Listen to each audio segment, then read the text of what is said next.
Hello, my fine friends. Welcome to another Retro RHLSTP. We're back in 2022. I'm talking to Stuart Lee's doppelganger this time. It was the same week as the Charlie Boorman one. I thought that was quite witty of me. Terry Christian. This was a really fun interview. Thanks for all your support. If you want to become a badger, gofasterstripe.com/badges. That would be a terrific help. For £5 a month, you get loads of extras, all the videos that we've ever done, all the backstage videos we've ever done. You get a membership card, you get a badge, 2 badges actually. You get all sorts of wonders, I have to say. You get entered into a monthly competition, you get advance warning of guests, and you get ad-free podcasts a day early as well, if that's what you're into. Gofasterstripe.com/badges. £5 a month if you want to pay £8 a month. £8 a month? Don't pay for £8 a month, that's too cheap. £8 a month. You can get additional podcasts, including me being interviewed by my ventriloquist dummy Ali, and a monthly Ask Me Anything.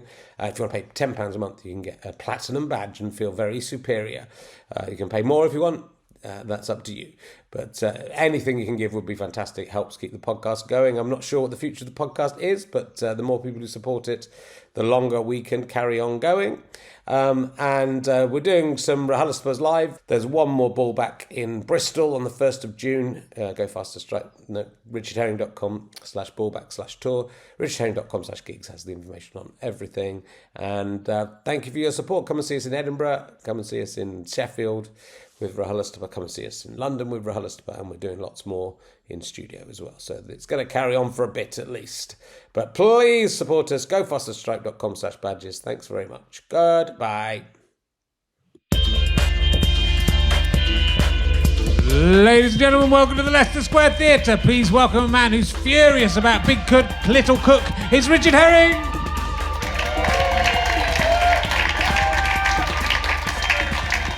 Thank you very much. Hello, welcome to. Thank you, lovely to see you.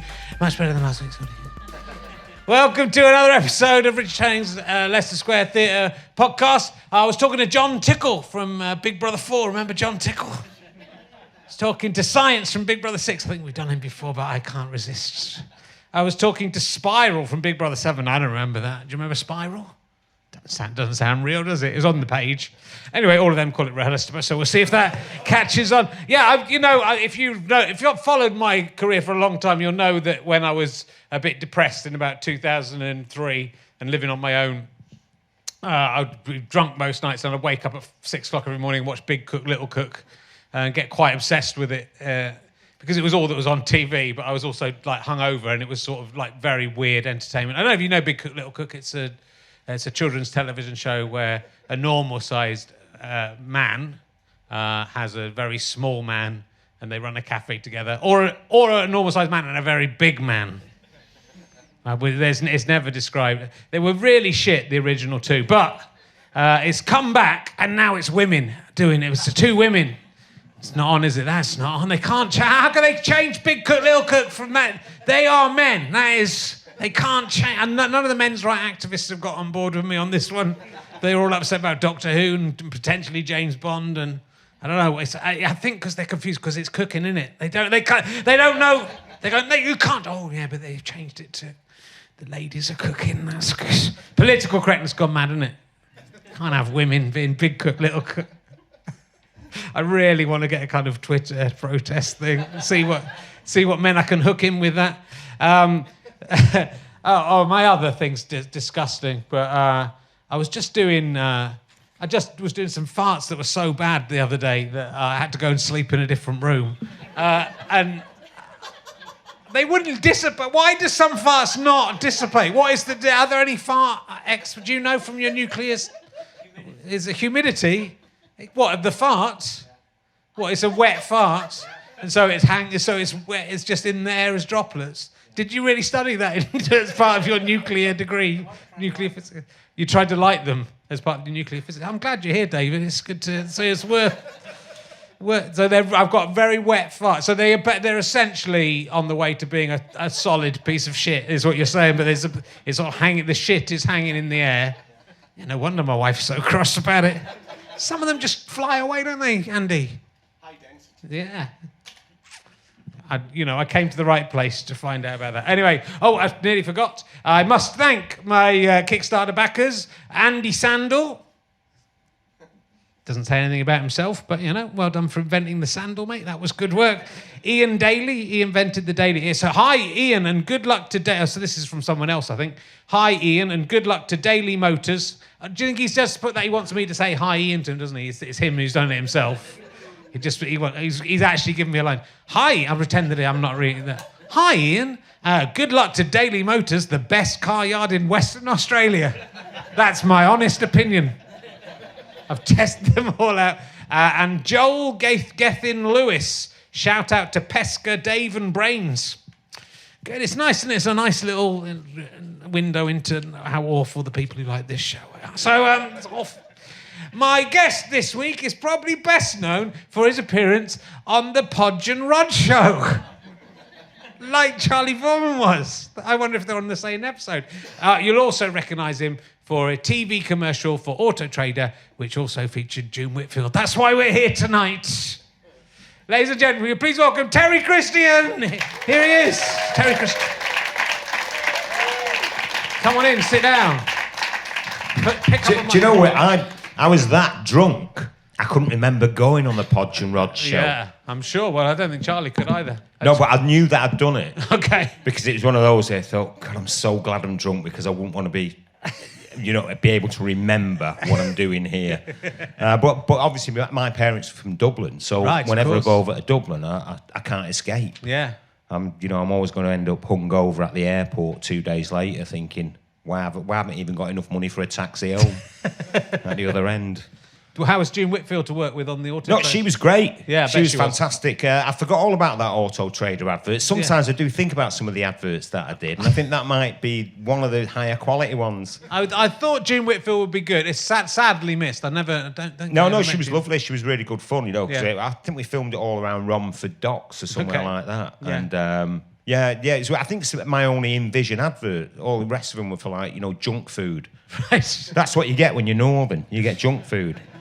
Yeah, I bumped into Michael Smiley, the actor who used to be a stand-up comedian, and he was on his way to a voiceover, and he's from Belfast, so he's sort of discussing what things he was allowed to advertise. They haven't quite worked it out what it is for Belfast. Well, I remember there was a time when I actually said it to Craig Charles when he said, because when he was arrested and stuff and in prison, he said, everyone sent me cards. He said, how come you didn't? I said, I was hoping to get your Mushy Peas advert. Well, it's lovely to see you. Partly I wanted you on just to get you and Charlie Boorman in the same room and see if we could create a Lee and Herring look-alike. I mean, when you say that... Yeah. I mean, first of all, I didn't know that Charlie Boorman's dad was John Boorman. There you go. I was so impressed. It's very good. Do you ever get mistakes? You must get mistakes. There's quite a famous example recently of your photo being used on a... He doesn't... I don't have an answer for that, says Siri. Your photo was used on a Stuart Lee radio show, wasn't it? Shut up. Fucking hell. Yeah. Do you get mistaken for him a lot? Or? Me and Stuart Lee? Yeah. Yeah, I think that's why people thought I was so fucking stupid. It must have been, for years. Yeah. I actually did speak to him briefly after he did a gig at the Lowry in Manchester, back in 2017, the night of the Manchester bomb, actually.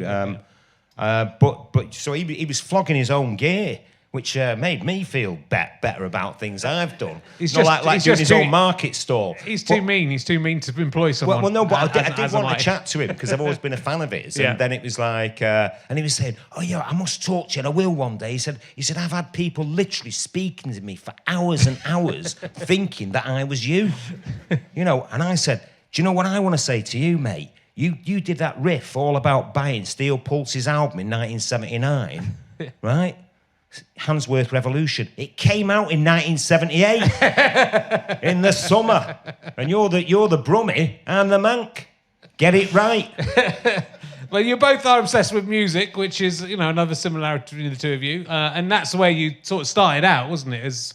Actually, weirdly, your break into TV, which is quite an unusual break into entertainment was being on World in Action, right? Is that true? Well, it was a programme made by World in Action back in 1981 for the ITV network when there were only 3 channels, called Devil's Advocate, and it was all based on the findings of the Scarman report after the riots of 1981, the summer of riots, and they got 100 kids from inner city Manchester. And I was one of them. And I only got it accidentally through a mate of mine's mum who did the school dinners with my mum. And because I was on the dole, in fact, one of my mates in here, he was working at the dole office at the time, but not the one where I signed on. And we'd spend a lot of time going from one different mate's house to the other, smoking dope. Well, I mean, obviously there was a lot of unemployment at the time, and I'd got an HND in applied biology, you know, just in case. Yeah, yes, I did. From Polytechnic too, which is where you went when you were too arrogant to work in a call centre. And it was kind of, I don't know, you know, and I must have applied for 4 jobs over a period of 6 months. And so my mum was moaning about me being in bed till 2 o'clock every day, and then her other son had been asked to get these youngsters together in Manchester to do this show. Right. So I just went down there, and next thing you know, we were networked for 8 weeks, chatting about politics, all the rest of it. And yeah, I just got spotted. Another person on that show was Johnny Marr of the Smiths. Right. So we were just talking about all the findings of the Scarman report, high unemployment, blah, blah, blah. The actors about nuclear weapons as well. Right. All of that stuff, you know, Thatcher and how much we hated her. You know, it was just all that kind of stuff. Yeah, and so you got radio shows that you got on. I got offered a radio show just off the back of being on that. And so I didn't know what to do. And then the guy who actually brought me on at the radio show, he ended up being the editor of Today on Radio 4. Right. So I actually, and then I did this, the radio show that I did, then won 2 National Sony Awards, and it was described as a punk Radio 4. Okay. And then I got thrown in with all that mob who did the word, who were basically young Boris Johnsons, you know, and I never looked back, did I? I think one of the big problems that I had on the word was, other than the odd comedian, nobody had ever heard a regional accent, especially on a programme like that before. You know, the regional accents you heard on the TV outside of Coronation Street were basically Les Dawson. And then I turned up. Now, the problem is, it's a bit like if your first taste of curry is Vindaloo. You know, because I'm from about as inner city Manchester as you can get. You know, I mean, I was born probably less than a mile away from the city centre in an area of Old Trafford called Brooks Bar, which joins in. I was about 100 yards away from Moss Side, which was that side of me. Wally Range, just slightly to that side, and then Hume, that side. So it was almost like at a crossroads of everything that was great and cultural in Manchester. No, seriously. Yeah. Ian Curtis, out of Joy Division, was always on Stamford Street, 2 streets away from me. You know, because that's where his grandparents and his uncle and auntie live. Yeah. You know. Yeah, well, you know, it was an incredible time for music within Manchester. With you were saying in the dressing room about all the. Well, you've got to remember, Manchester was kind of uncool until I was 16 or 17, and I mean, okay, you know, we'd had a big music scene in the 60s, you know, with pop acts like Herman's Hermits, the Hollies, Freddie and the Dreamers, you know, blah blah blah, you know, Wayne Fontana and the Mindbenders and stuff, and they'd all done really well and had massive hits in America. You know, Herman's Hermits even outsold the Beatles in 1965, but it wasn't a cool scene, it was a pop scene. And then you had 10cc. And then suddenly when I'm 16, one of my best mates from primary school and at secondary school, John Marr, ends up being in this band called Buzzcocks. And he's the drummer, 16 years of age, and he leaves, you know, he even gets his mum to write a letter to the headmaster to say he won't be doing his A-levels because he's off with his band, you know, offers to pay for them. And he's like, you know, playing with the Clash at the screen on the green and all that kind of stuff. Yeah, amazing. But because your radio show was you know, highlighting a lot of that music, right? Well, we did everything because of where I grew up. You were either Irish descent or Jamaican, so you know we all love reggae, but add guilt. So you grew up with a lot of stuff, and then the older lads around our way were all, you know, big into what were called raries at the time, then later became known as Northern Soul. And even our local youth club in Old Trafford, the 2 guys who ran it, they shoved the odd like Roxy Music track on for you, or David Bowie, but the rest of the night, you know, they were just playing Northern Soul, which you don't want to hear when you're 14, you know. The girls would be going mad saying, "Can you got any David Essex?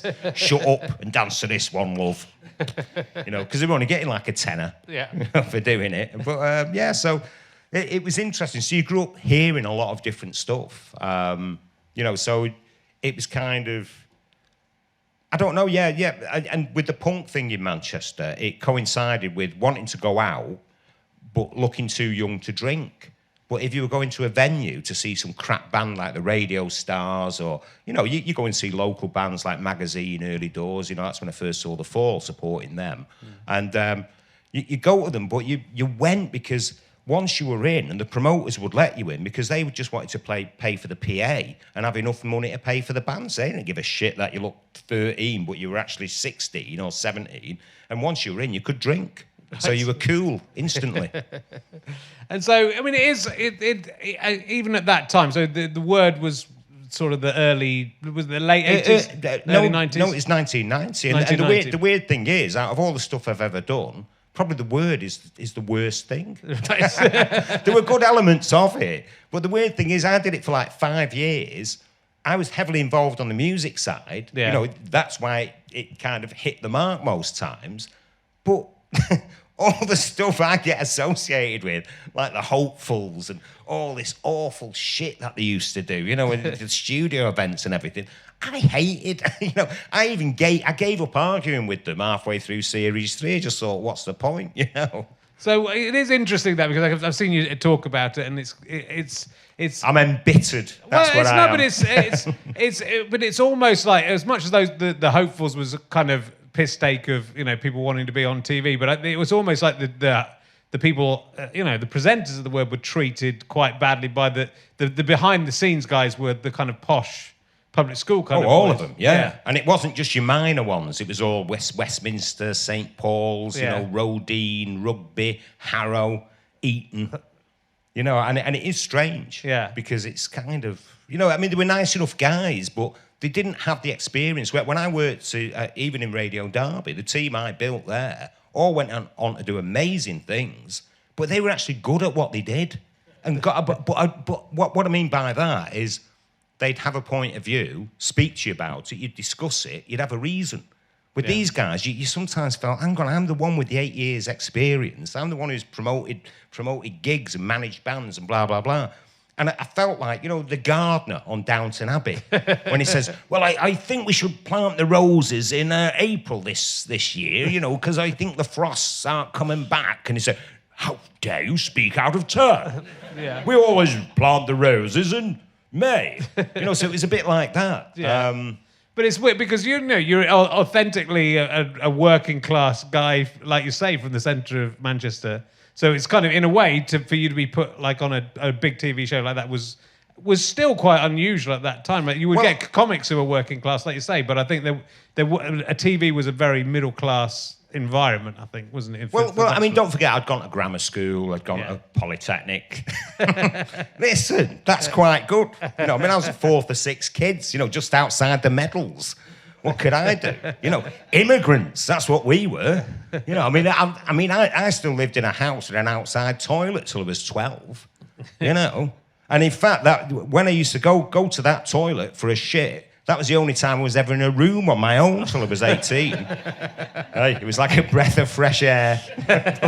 but so, I mean, it's hard to explain that, and it does make you, you know, you are full of resentment in a way, you know, and it kind of, I don't know, it's hard to describe really. But you know, I remember watching The Word, and like, you know, I was I suppose sort of the target age for it at the time as well, and we always watched it.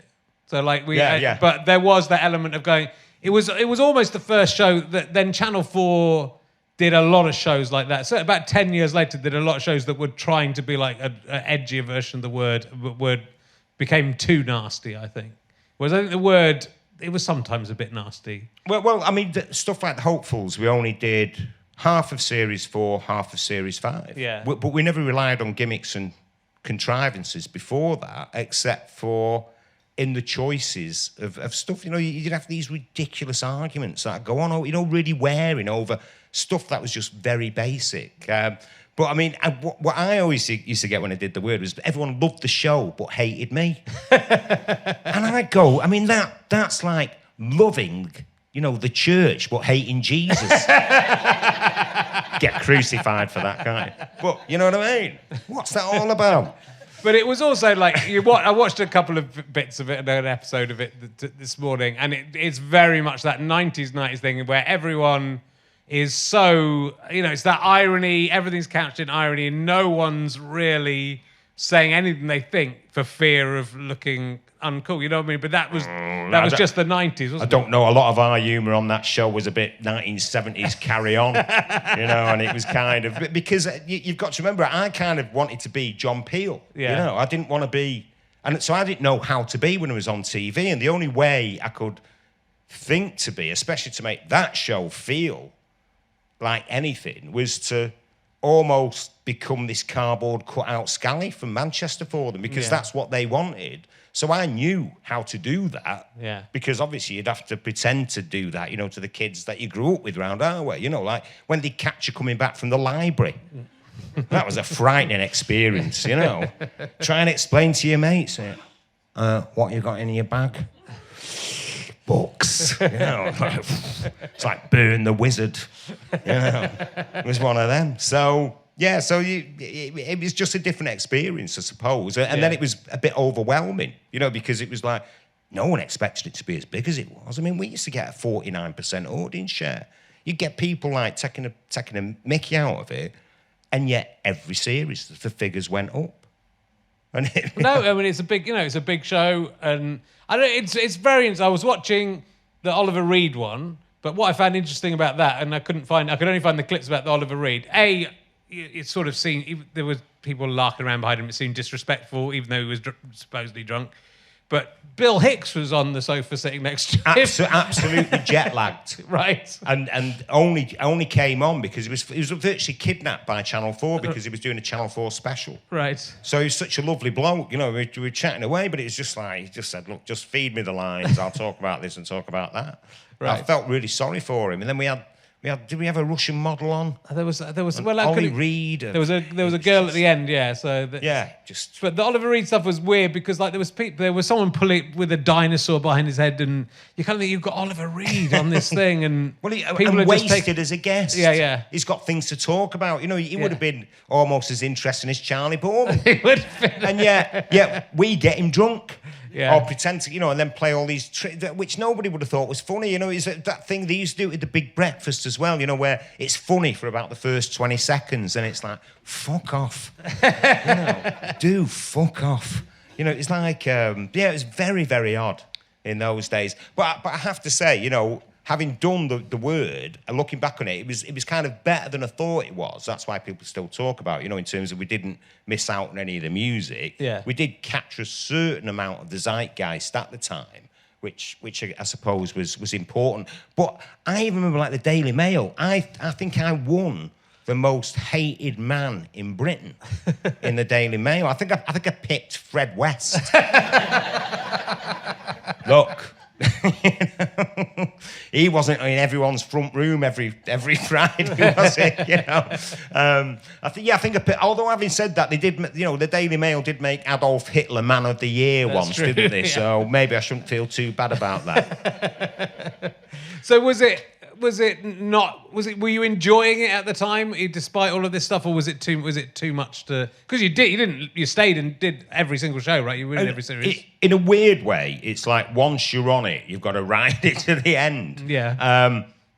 But it was just such a kind of, it was just so weird. So I just hid all the time. Well, not really, but obviously I had my mates in Manchester and what have you, but I just hid away from it. So I hardly ever went to any sort of launch parties in London or anything like that. Right.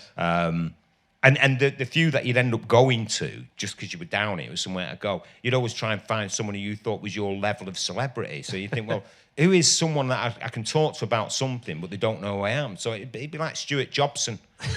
You know what I mean? Talking about Skids B-sides and the Armory show.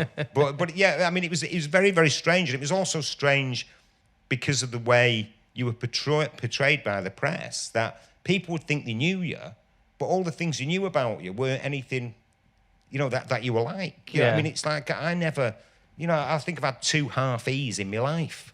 You know what I mean? I never did drugs other than smoking the odd joint. Yeah. I didn't do any Class A's. I was probably the only person on Channel 4 who didn't. You know, so it was really odd. You know, and people would think you were basically Sean Ryder. Yeah. And I used to go, no, compared to me, Sean Ryder's quite middle class. You know, believe it or not. You know, his dad used to come round to my house, actually, Derek, you know. But again, you know, because his dad was a script writer, his mum was a school teacher. You know, my dad was a labourer. My mum did the school dinners. So she fed more people than Marcus Rashford. It's interesting. I'm sort of interested in that behind the, you know, there was obviously a conflict. I saw you talking to Samir Ahmed, who's on next week on this show at the BFI, I think, with Katie.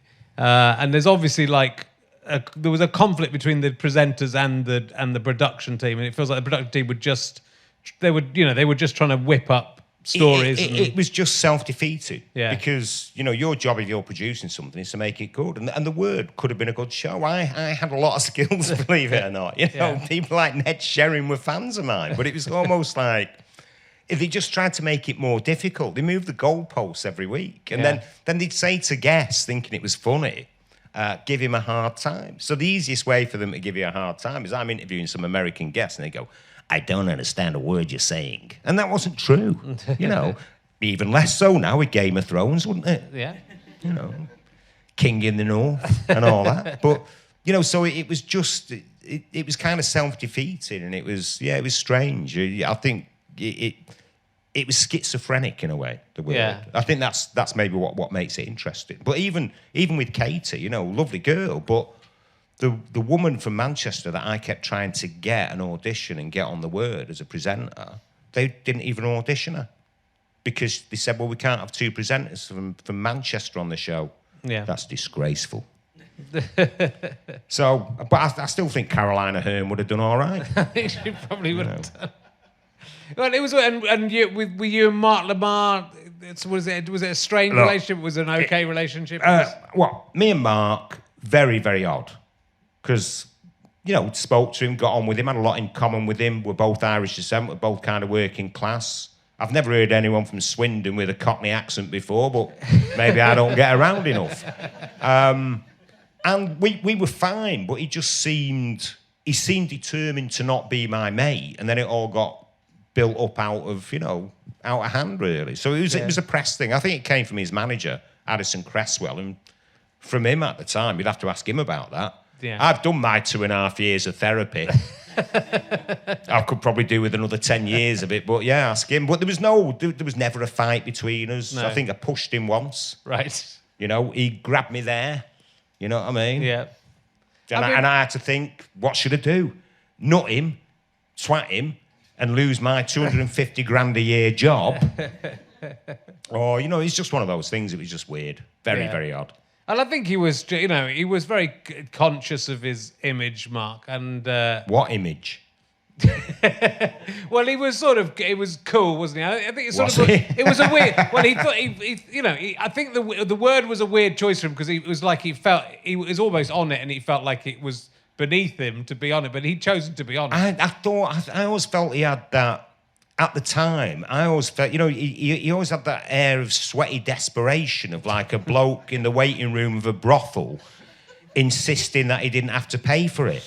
Because I mean, he was doing that when he was on the Word. Oh, I never wanted to be on the Word. And yet you're thinking, well, you were doing like Camden cable television for nothing. It's like hospital radio. And there's no harm in that. It's a career move. And he did well. And he whatever. But I just thought it was very, very odd. Just the whole thing. Yeah. And you're so, you were so much the front man of the show that you're so associated with the show. Is it still something that people, do people still bring that up with you? I did and have done and do other things. I know, but... I'm like William Shatner, insisting that he didn't just do Star Trek. He also did T.J. Hooker. It's difficult. You've done a lot of other things, but it's difficult when you're so much the front man of something like that. Well, it was just the press. I mean, the press, because contractually I had to do like 12 interviews or 12, 12 in. And I hated doing them because everyone was the same. I'd go in there, they'd just make it up.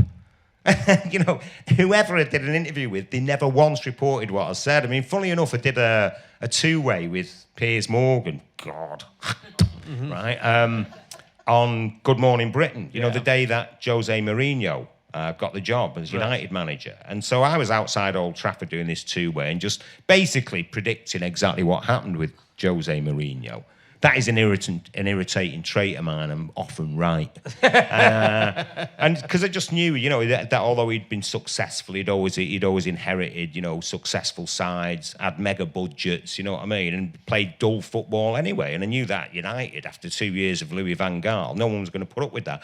But at the end, Piers Morgan was, well, thank you, Terry. And thank you, Piers. I said, that's the first time you've asked me a question and not made up the answer. Needless to say, I wasn't on that for another 2 years. Well, I watched you on the Good Morning Britain with Piers talking about Brexit. I think was it? Oh yeah, with Mark Francois. Oh, yeah. I enjoyed that. Yeah. Well, it was very much the Terry Christian show. I just thought, let's just be an unrelenting cunt. Because, I mean, the weird thing, what's great, if you do watch the clip, try and watch Piers Morgan trying to shout down a kid who was a fourth of 6 in a big Irish family. Just was never going to happen. Especially when his only act is the fake concern dial up to 11, the fake outrage dial up to 11. I mean, he literally lives halfway between a sneer and an arselick. No offence. I don't think anyone would be... Well, I don't think... He finally blocked me on Twitter, Piers Morgan, after... Oh, he blocked me ages ago. Yeah. After that, actually. Did he? Yeah. Yeah. Well, it's you obviously got very strongly held, because I also saw you with... old Tim Weatherspoons, is that his name? Ian Weatherspoons? Tim Martin from Weatherspoons. Yeah, I mean, again, it was one of those where I've always had this horrible thing in me where I do love annoying people as well. So I can't really expect to be necessarily loved in return.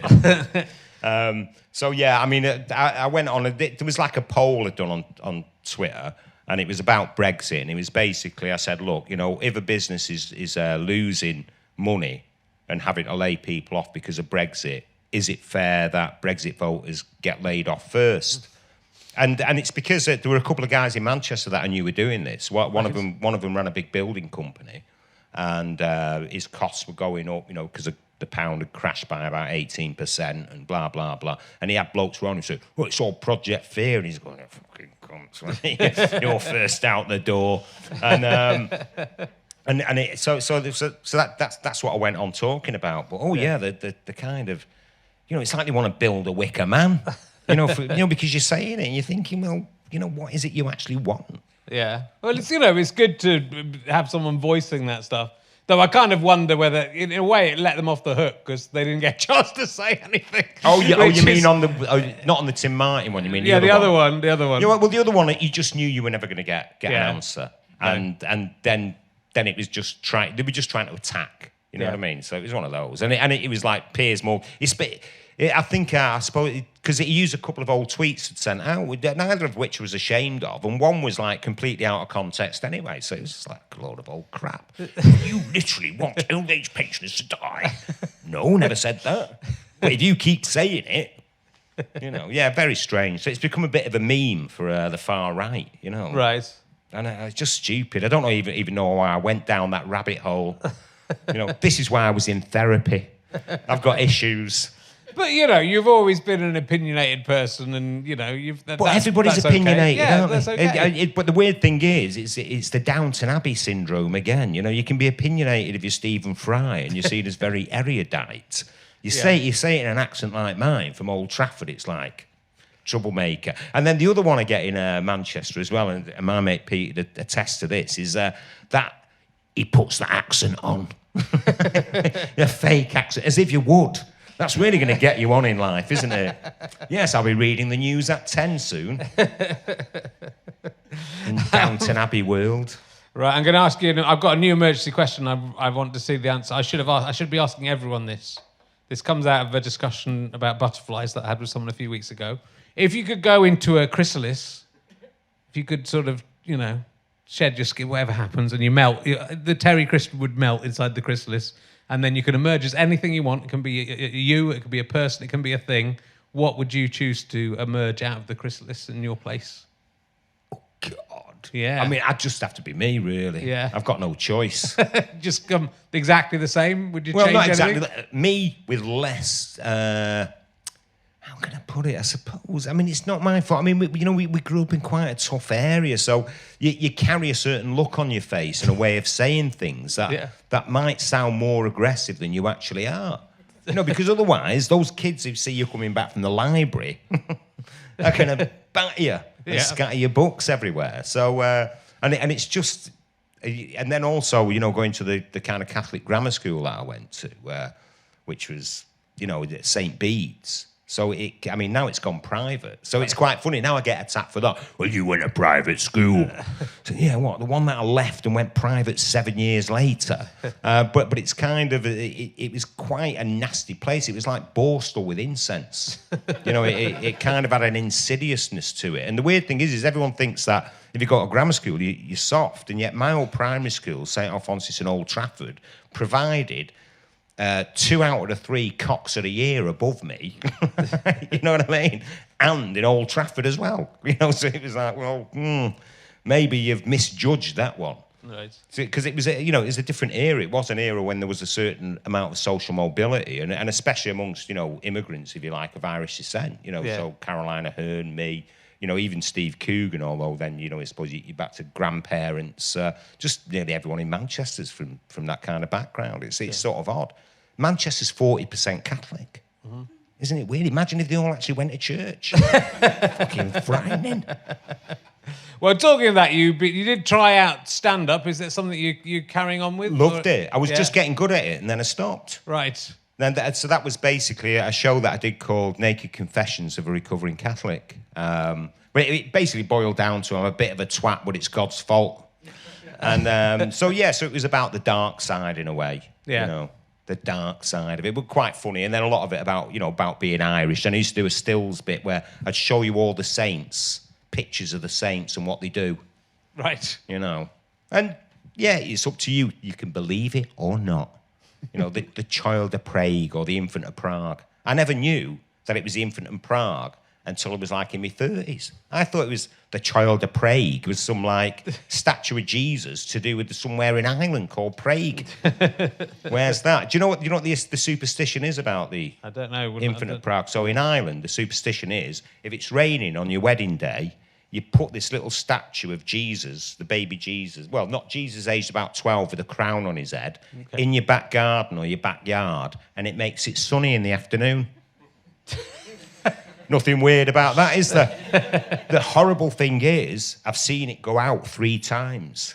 100% success. Wow. But I do remember for our Sheila's wedding, my youngest sister, and she was getting married in a Catholic church, and my Auntie Mag came over from Ireland and bought in her suitcase a Child of Prague, and it was raining, went out in the back garden of our council house, and we're going, what mumbo jumbo is this? Say, these young ones, they think they know everything, but they know nothing, do they? Blah, blah, blah.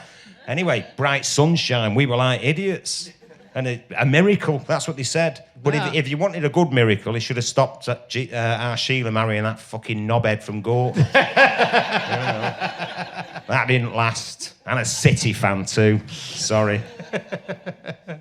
So were you doing that in like theatres or in clubs? Yeah. Well, I did theatres, I did clubs. It kind of did well. But the weird thing is, I just wanted to try it out to see if I could do it. So now I'm going to do one about the word, and then I'll read it. Because obviously, I thought, why not do a stand-up show about the word in the 90s, and I'll show some clips and all the rest of it. Because I am William Shatner. I have got no choice. All I'll ever get is the word till the day I die. I might as well embrace it a bit. And then I'll probably do another version of Naked Confessions of a Recovering Catholic. Especially now that I've had the therapy. Yeah. I've got more perspective. Do you think the therapy helps with... I mean, I've always avoided having therapy because, will it help with the comedy or is it going to destroy the comedy? I kind of needed it. Yeah, it'll help. I mean, I always had an ability to laugh at myself, but, laugh till I cried. I've always just used stand-up as therapy. I think, if you just talk... I think what's interesting, if you talk about the bad stuff that happens to you, in front of people, it kind of does. It does quite a lot of the. I don't know. I mean, but you see, the thing is that I'm lucky that I've got a lot of mates. But if I wanted, my mates to talk me through it all, say, look, I'm not all that bad. They go, no, you're always a bit of a cunt. So that doesn't really help. So now what I want to do is find my inner demon and wash it, but bring it out every now and then, just for fun. Play. Yeah, but you've got to stay being Terry Christian, even if that's a character. I will be, because let's face it, it's really served me well. I love all the people who do the usual stuff, didn't you used to be Terry Christian? That one. Yeah. And then the other one that I really like is, are you that twat, Terry Christian? And you go, what's the right answer? Depends on what day it is. And you've written books, right, about... Yes, I've written books. You've written books, but what is one of them... on Wikipedia it says one of them was going to be made into a film, but then this was... Oh, no, the Oasis one. Yeah. Yeah, so I don't know what's happening with that. So the guy has just done the film The Pebble and the Boy, the mod film. So he's kind of trying to adapt it, but it's one of those, it's like, I don't know. It's... Because, I remember I had to argue for 8 weeks to get them on the Word, right? Because they hadn't done anything. Yeah. And then we got them on 2 or 3 weeks before the first single even came out. And it was my ex-missus, and she was like the top plugger to radio, promoter to radio and TV in the country at the time, for regional stuff. And she did national stuff, so she broke the Stone Roses. She got Prince's only #1. And obviously, so she did Oasis from day one, did the first 2 albums. Right. And Noel even had his contract from Creation Records faxed through to her office. His girlfriend, Louise Jones, who went out for like 6.5 years, she worked for my ex-missus in the offices in Manchester. So obviously, I'm under pressure from every side to get Oasis on the Word. This is my job. Anyone from Manchester, if they're any good. Oh, the resistance I got because we booked this... these lads of Pakistani descent called the Caliphs, who are all from like Rochdale, and one of them was from Manchester, who was signed to London Records on. I think they did a track called Rolling with the Clicker. So we had them on. It was like the old, Terry, we can't... Sorry if I do this kind of voice. But it's better than posh people doing my voice. That's the way I say it. Terry, we can't have 2 bands from Manchester on the same show. And I go, well, why not? You'd have 2 bands from London on. Well, yeah, but that's different. I said, yeah, you've not had a music scene since fucking punk, right? So, but in the end, the band pulled out. We got them on, and then about 3 months later, they'd had a #1 album and all the rest of it. And there's a big write-up in the Evening News, interviewing Noel and everything. And then Noel says, and God knows how we managed to blag our way onto the Word with our first single 3 weeks before it came out. And I'm going, and then... And even the journalist who didn't particularly like me, this Penny Anderson, she went, well, as everyone in Manchester knows, God had nothing to do with it. It was Terry Christian. But he hates it. He hates it.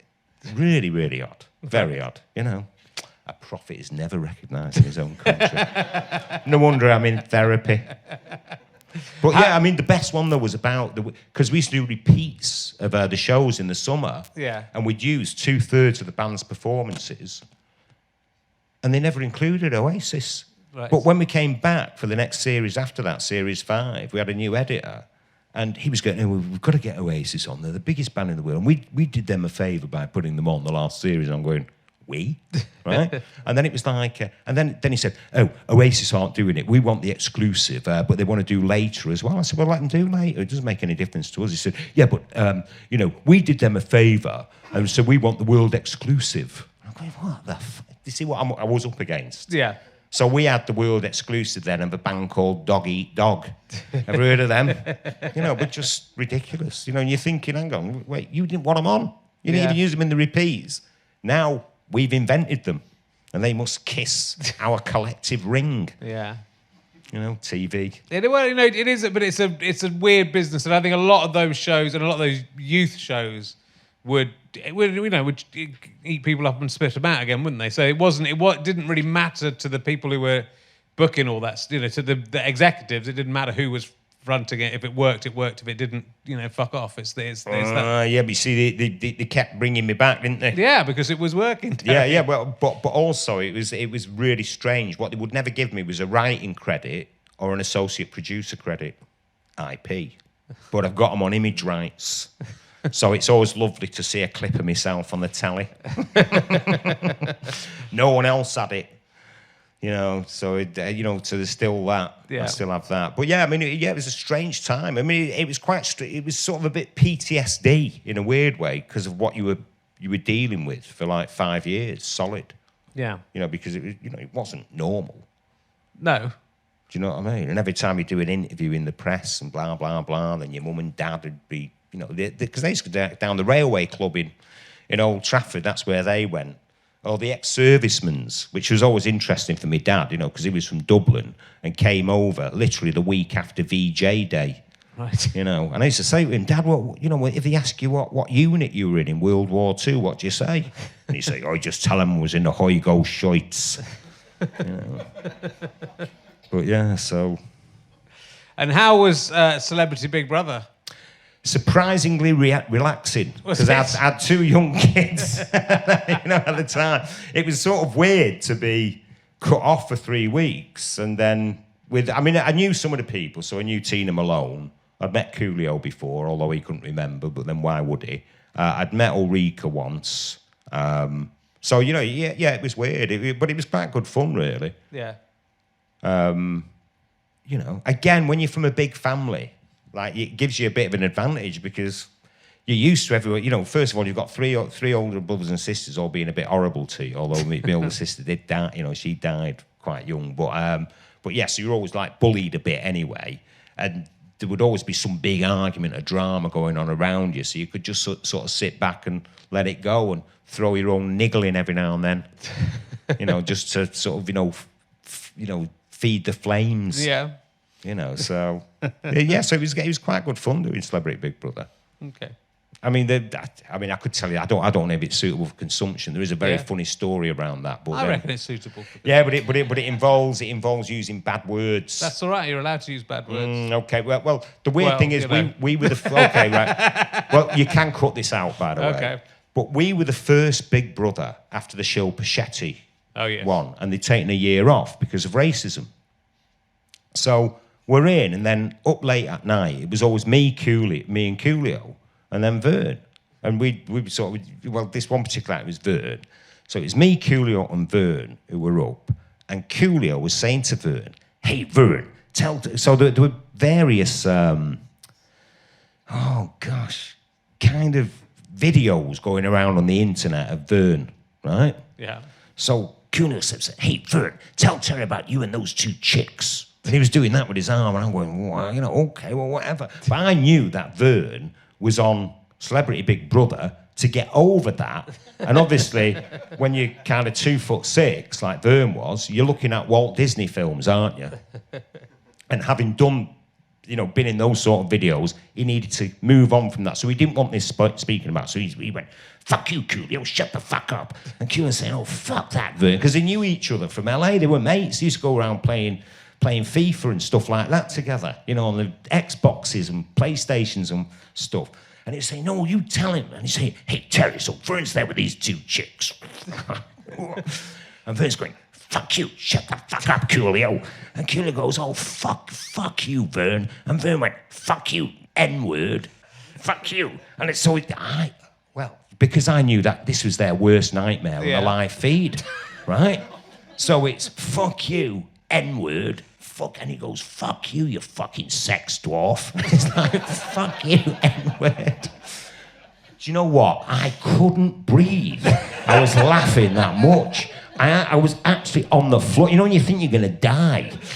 I couldn't, because I just knew all the, like Sebastian, Tarquin and Quentin would be in the control. Get the bird song on, because these were their big stars that they were paying big money for. They didn't want them booted out on the first week, and the whole thing shut down. But oh Jesus, that was funny, Sorry, you didn't cut it out. I think it's probably all right. We might have a look at it. But it was like, it was just...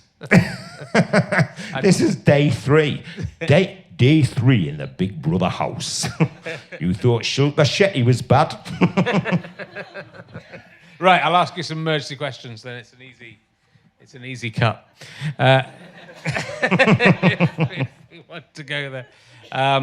I'll try this. What's the most bizarre wrong number text that you've ever received? Have you ever had an unusual text come to you?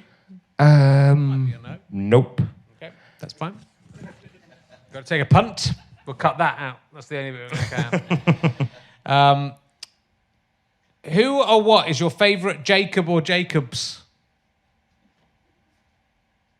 I don't know. You didn't have Jacobs where I grew up. Jacob's cream crackers? Oh, cream crackers. I never liked them. What about Jacob from the Bible, if you're so Catholic? Jacob. Well, more New Testament, not Old Testament. But Catholics don't read the Bible. It's all in Latin. Okay, let's try another one. Jacob Rees-Mogg, did you mean? Yeah, Jacob Rees. I thought you'd go for Jacob Rees-Mogg. I think he might have worked on the word. I'm going to go early. Terry Christian, this is a question you should have asked on the word. Have you ever tried to suck your own cock, Terry Christian? No. No. I haven't got a neck like a giraffe. Did you meet John Wayne? Did you interview John Wayne Bobbitt on? Yes. John Wayne Bobbitt was a weird one. Was he? Well, because I interviewed him, and he might actually be one of the thickest people I've met in my life. And he was there, because obviously I had to get the story out of him. And what he was famous for, John Wayne Bobbitt, wasn't so much having his penis chopped off by his missus. He was the first one who ever had it sewn back on, and it worked again. So he was actually doing a tour of all these gay clubs.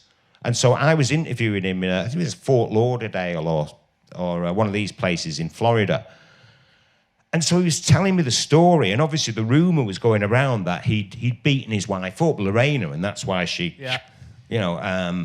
And it was, but every time I was talking to him, he kept going, I'd been out drinking with my buddy and blah, blah, blah. He said, I never beat her up. I hadn't even asked him that, and he went, no, I never beat her up. Whatever he said, he just kept finishing with that. But then when he was telling me the story, it was harrowing, because what happened was she cut it off, and then she went off with it in her hand in the car, then drove off in the car, then randomly wound the window down and threw it out on some waste ground. And in the meantime, he'd staunched the bleeding with, I know exactly. Look, I was there looking at him in the eyes, he's telling me this. And he staunched the bleeding with a towel. And then his mate who he'd been out drinking with was asleep on the couch. And he woke him up and he said, look, can you give me a lift to the hospital? You can't phone ambulances in the USA, he's like that. He said, my Marine training came in, blah, blah, blah. And he said, and then my friend got up and went to brush his teeth first. Went to brush his teeth. And when he got to the hospital, the police had to find it, and they only had 4 hours, or whatever. They had to find it within a certain... So they ended up finding it in the grass, didn't they? How did they find it? Well, look, using a torch, whatever. Would it have had Did they have a dog? They must have had a special dog You that know, they'd trained to sniff out cocks. But yeah, I mean, probably wasn't even for police work to begin with. Well, we could use the cock dog. But I mean, but obviously this stuff is quite traumatising, you know, to listen to. But like everyone's laughing at it. I mean, can you imagine? Can you imagine it? You know, laughing at it. I mean, there was a woman in China. When she did it to her husband, having heard the John Wayne Bobbitt one about him getting it cut off and getting it sewn back on again and it working, she went and shoved her husband's in the, you know, one of them liquidizer things. A Moulinex manicure. You know, that's spiteful though, isn't it? You know. Cutting it off's one thing, but... Yeah. Putting in a liquid. You know, I'm women's lib all the way, but fucking hell. It is interesting that it's somehow a comedy thing. It is, but it is though, isn't it? It's interesting that it's if that was the other way around, there would be absolutely no comedy in it at all. Oh, it'd be shock horror. Yeah, but a woman doing it to a man is somehow it's funny. Just cocks are just funny enough to get over any trauma. Nobody cares about us. That's why. No, they don't. It's like Big Cook, Little Cook. They've had their cocks effectively cut off, haven't they? It's a good. I thought of him because it's a good way to suck your own cock, isn't it? That's the way around it. That many of those men. At least this won't be controversial, will it? It won't. Well, it's very very good for the word. Have you ever seen a ghost, Terry Christian? No, but I've had some. I was going to say I've had the willies put up. That sounds terrible. No, but I've kind of had. Because obviously when you work on radio for years, you always you'd have a clairvoyant and you meet these people. And there's been some weird. I used to do a radio show with John Ronson as my sidekick. So I'd always get him on all that, UFOs, spiritualism. I'd set him a special task every night for the next night. Yeah, I'd play the Mission Impossible music, which he then nicked later on. And I went, your mission, should you choose to accept it, John, is to go out and find out if there's such a thing as God. And he was brilliant because then he'd come back to you the next night with like this spiel that was virtually off the top of his head, about looking at paintings in B&Q, and then he'd come to his conclusion. And then I go, so what is your conclusion? Is there such a thing as God? And he'd go, well, we just don't know. But yeah, so all that stuff, I've had. I was told by this woman, and this was back in 1988, and she took my keys off me and she said, "I can see you travelling all around the world." I was so scared of flying. I didn't have any great travelling ambitions. You'd have to strap me into a seat, to fly to Greece once a year for holiday. That I'd fly all around the world, I'd do this, I'd do that, do the other, that the police would be knocking on my door. Whoa. Everything happened within 18 months of that. So I was on the word, flying, going over to the USA all the time, Hawaii, Jamaica, blah, blah, blah, all the rest of it. And then the police did come knocking on my door because, in fact, it's on Would I Lie to You, which they keep showing on a loop. I wish I had the repeat for that. When me and a mate of mine were he was a secret guest on it. We got arrested in Derby as suspected jewel thieves. Really? Yeah, well, not arrested, surrounded by about eight cars. And they came round to my flat to apologise. The police came round to because I worked on Radio Derby. Imagine the damage I could have done to them. And meanwhile, I'm like that, this flat, which is above the Halifax Building Society, and I'm trying to keep the marijuana smoke out of the copper's nose. And Fane going, it's all right, mate, don't worry about it. We never done it. Very amazing. You sure you didn't do it? That would be pretty good. Absolutely positive. Sure? Well, the weird thing is, this was it. We were going down the road and we had donkey jackets on. I don't know why. We were both wearing donkey jackets. I think they were semi-trendy at the time. We had trainers with no socks. Now, it wasn't Miami Vice. It was just, you wouldn't do your laundry you'd only do your laundry once every 2 weeks, wouldn't you? So we were both caught in that, And so when the cops got us, we said, well, when this jewellery robbery happened? He said, about 20 minutes ago. So why would we still be walking around the same place? It's like, as long as they, imagine it, the brains of the operation was the guy 20 minutes later, still walking around in the same outfits. Well, you never know. The police have a very hard job. They do it. They're good, aren't they, the police? What's everyone thinking about? No, they're not very popular, the police, are they? So I've noticed. Wonder what they ever done. Oh yeah, now I know. So what's coming up? How's Well, another book. Yeah. So I'm actually doing a proper. I've been planning this book for about 30 years because it's called True Faith: The Ultimate History of Manchester Music, and it was weird because I was interviewed for the Paul Morley book about Tony Wilson, and I first met Tony Wilson back in 1977, and it's weird. God bless Paul. But he's actually written the wrong thing in every quote I gave him, and he recorded it all. And I hadn't drunk that much. When you think, well, what's the point of even changing that story?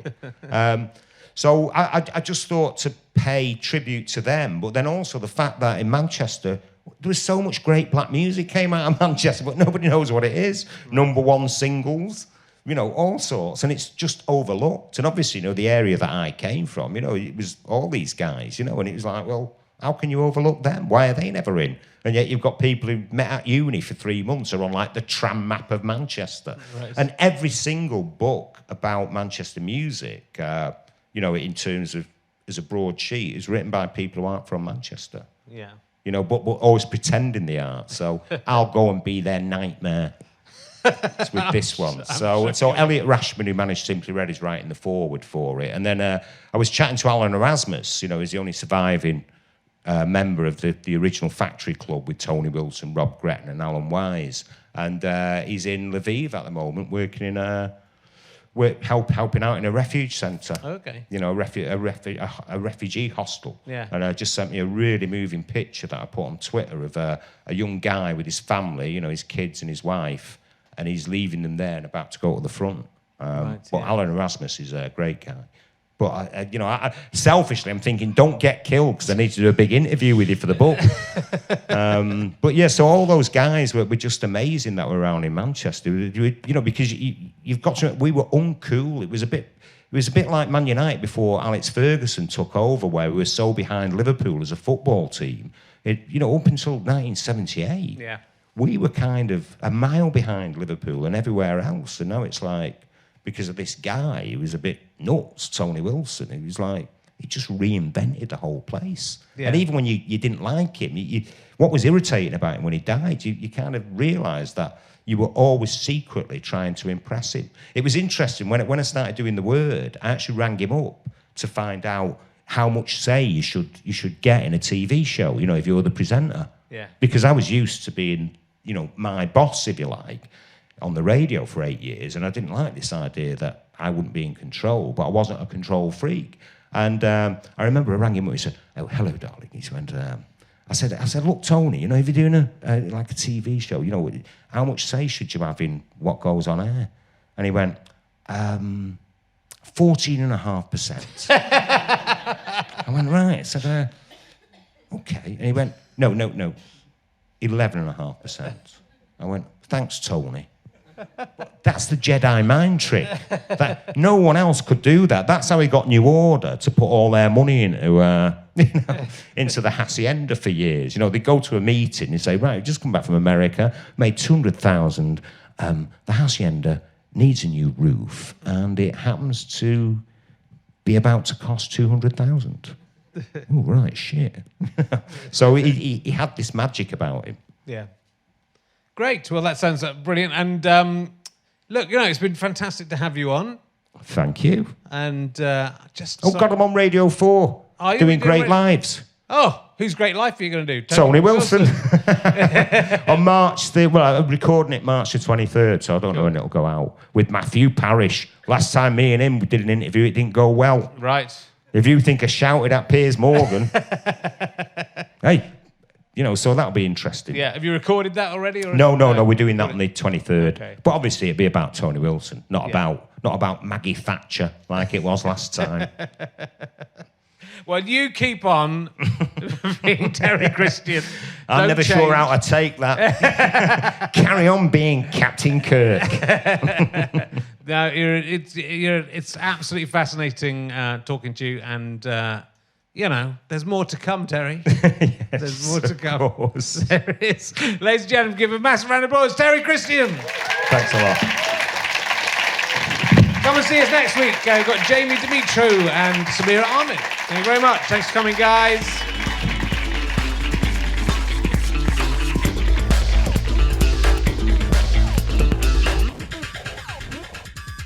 You have been listening to RHLSTP with me, Richard Herring, and my guest, Terry Christian. Thank you very much to Scant Regard for playing the music. I'm indebted to my producer, Ben Walker, and also to my good friend, Chris Evans, not that one. Thank you to everyone at the Square Theatre and all the other nits who help us make this show. I would also like to thank the following people, who are some of the people who backed our Kickstarter campaign. John C., Paul Quelch, Liz Hazelby, Amy LaRoche, Leifa Fenfier, Bob Sausage, Mark Hush, Emma Davies, Jay, Scott Wilkinson, Benjamin Angera, Michael Paley, Fee Potts, Rich Dixon, Rory McDade, Sarah W, Jean Power, Claire Davies, James Gorman, Julian Cave, Simon Smith, Gorm Ulosso, Carly Reid, Ben from the Far End of the Bar podcast. Don't listen to that podcast. Simon Sweet, you can if you want. George Povey, David and Jenny Moody, Alison Scott, Rach Bowden, Emily Noah, backspace L. That might be a misprint. Adam Smith, Danny Dyer, not that one, Ian Podcast, James Newton, and Kettle. This is a Sky Potato Fuzz and GoFasterStripe.com production. Thank you very much for listening. Go to richchanning.com/gigs to find out when RHLSTP is coming near to you. Please tell your friends about this podcast. Make them listen to it too. The more people who listen, the more money we've got to make more podcasts and stuff like that. So that would be nice, wouldn't it? Thanks for listening. Go away. Bye.